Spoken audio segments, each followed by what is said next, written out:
I wish कि मेरी शादी हो जाए। अरे ये कैसा मर्दाना भेष बना रखा है इस लड़की ने। जो कशिश और नज़ाकत इस स्त्री रूप में है वह इन मर्दों वाले कपड़े और मर्दों वाले तरीक़ों में थोड़ी है। आजकल तो मॉडर्न होने के नाम पर लड़कियां कुछ भी कर लेती हैं। कमला जी बड़बड़ाती जा रही थी और सुमन जी हम हाँ में हाँ मिलाए जा रही थी। सोसाइटी के अंदर बने पार्क में कमला जी और सुमन जी सुबह की सैर कर रही थीं। दोनों सखियां सालों से एक साथ सुबह की सैर करती और सैर की वजह से आज पक्की सहेलियों के नाम से जानी जाती थीं। अपने जीवन के 60वीं पसंद को पार कर रही दोनों सखियां अपनी जिम्मेदारियों से निवृत्त थीं। कमला जी जहां तर्क वितर्क में माहिर और थोड़ी बड़बोली थीं, वहीं सुमन जी अपनी राय तभी देती थी जब उनकी राय की आवश्यकता हो।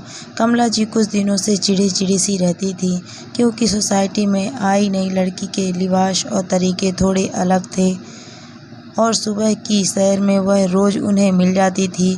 उसने अपने बाल को बॉय कट रखा था और छोटी सी निक्कर के ऊपर स्लीवलेस टी-शर्ट डालकर वॉक करती थी।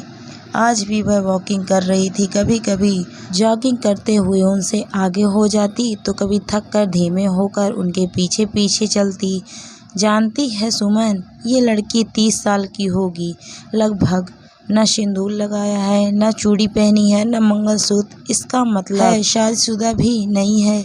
आजकल की लड़कियां क्या ही घर बसाएंगी। शादी करके बंधन में बंधने से अच्छा आज़ाद चिड़िया बनना है इन्हें। इसे देखकर ही लगता है कितनी एरोगेट होगी। सिर्फ शो ऑफ है सब। कमला जी फिर से उसी लड़की के बारे में बात कर रही थी और सुमन जी चुपचाप सुने जा रही थी। अचानक से वह लड़की उनके पास आकर रुक गई और बोली, आंटी आपके पास पानी की बोतल है क्या? मेरा बोतल फिनिश हो गया है, हाँफते हुए नई लड़की ने कहा। नहीं बेटा, हम पानी साथ में लेकर नहीं चलते, आराम से धीरे धीरे घूमते हैं। फिर भी थक गए तो पार्क की बेंच पर बैठ जाते हैं और सुस्ता लेते हैं। हमें कौन सा तुम्हारी तरह स्लिम ट्रिम और मॉडल बनना है।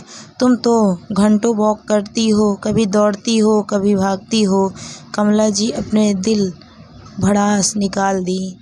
नई लड़की मुस्कुरा दी और बोली, रखा करो पानी की बोतल, थक जाओ और पानी पियो। घूमने का मतलब सिर्फ चलना नहीं, पसीना बहाना होता है आंटी।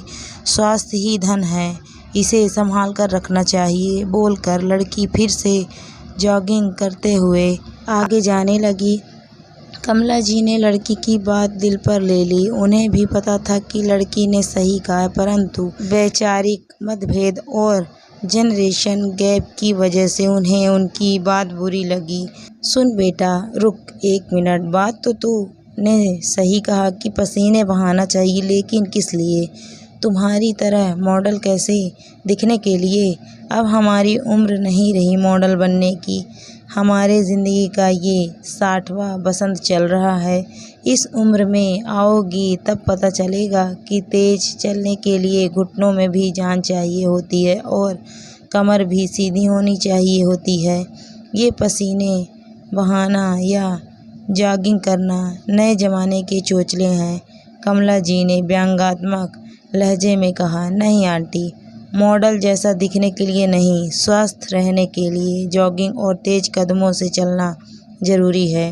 फैट बर्न से सुंदरता ही नहीं बढ़ती, बीमारियां भी घटती हैं। वैसे ज़िंदगी के 60वें पड़ाव में आना मेरे लिए आई विश। लड़की ने लंबी सांस लेकर धीमे से बोला और फिर वापस कमला जी की तरफ मुड़कर बोली, वैसे छोड़िए इन बातों को आंटी।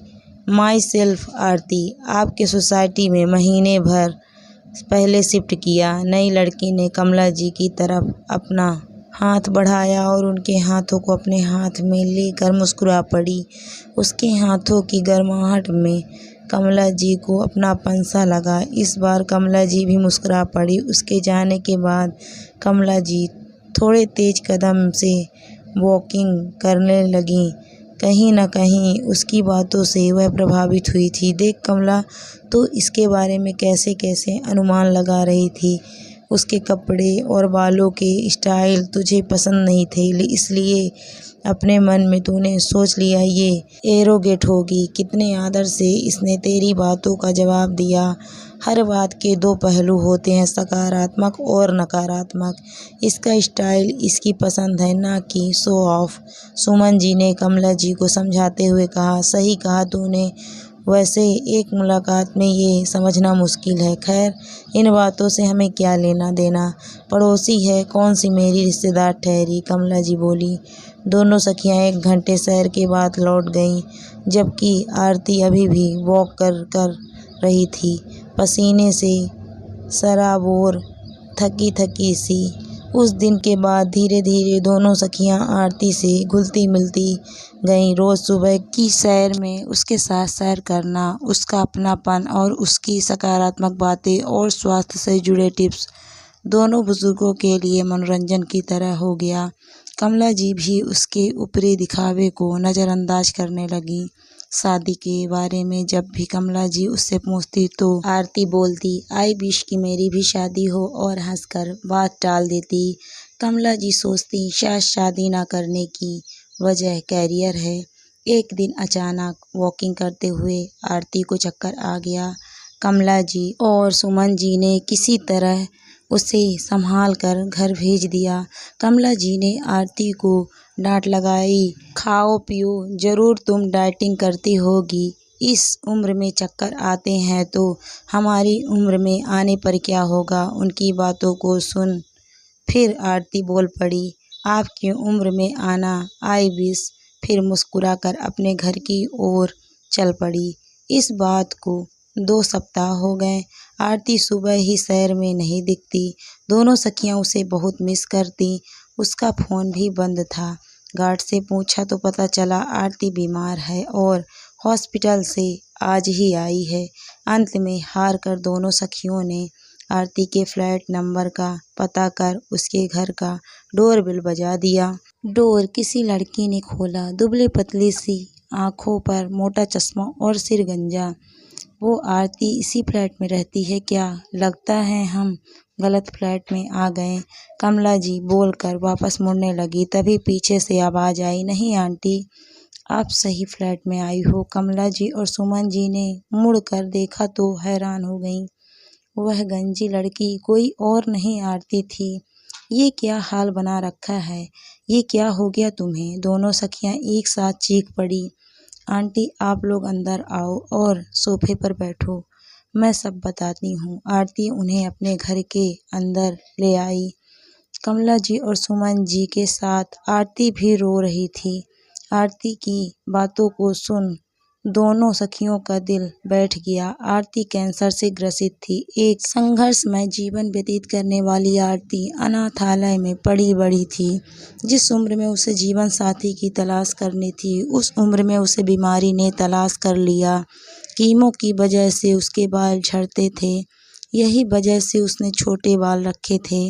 स्वास्थ्य इसलिए उसकी प्रायोरिटी थी और विवाह न करने की वजह भी यही था। अब कमला जी को समझ आया कि 60वें साल के जिक्र पर और शादी के जिक्र पर आरती क्यों आई विश बोलती थी। उसके घर के टेबल पर भरी हुई कई सारी दवाई की बोतलें, कई सारी टेबलेट के पैकेट, उसके बेड से लगा सलाइन का बॉटल। हाय, मैंने आरती को क्या समझा। कमला जी पश्चाताप और दुख से रोए जा रही थी। हर बात के 2 पहलू होते हैं। उसके वालों को उसका शो ऑफ कहने वाली कमला जी कठोर सत्य को जान गई थी। शांत हो जाओ आंटी, मैं बिल्कुल ठीक हूँ। डॉक्टर ने कीमो रिकमेंडेड मेरी अर्ली रिकवरी के लिए किया है। 3-4 सप्ताह बाद फिर से घूमने आऊँगी सुबह में। मुझे भी आप दोनों से बातें किए बिना अच्छा नहीं लगता। आरती कमला जी को चुप कराने की असफल कोशिश कर रही थी। बेटा, तू अकेली ये सब कैसे संभाल रही है, हमें बताती। क्या सिर्फ नाम से तेरी आंटी हूँ? अगर तेरी माँ होती तो हमारी उम्र की होती ना, फिर कम से कम फ़ोन तो करती हमें। सुमन जी ने तड़पते हुए कहा, आंटी, इस तरह जीने की आदत हो गई है, बचपन से अकेले ही तो संघर्ष किया है। लेकिन एक बात दिल की बताती हूँ कि कुछ ही दिनों में आप दोनों से बहुत लगाव सा हो गया है। मुझे आप दोनों से अपनी अधूरी ख्वाहिश पूरी होते दिखने लगी। मेरा भी परिवार हो की ख्वाहिश। बचपन में माँ पिता का ना मिलना और जवानी में पति, बच्चे, सास ससुर का ना मिलना, कैसी किस्मत है मेरी। आरती सुमन जी के गले लग बिलखते हुए बोली, अधूरी नहीं होगी तुम्हारी ये ख्वाहिश।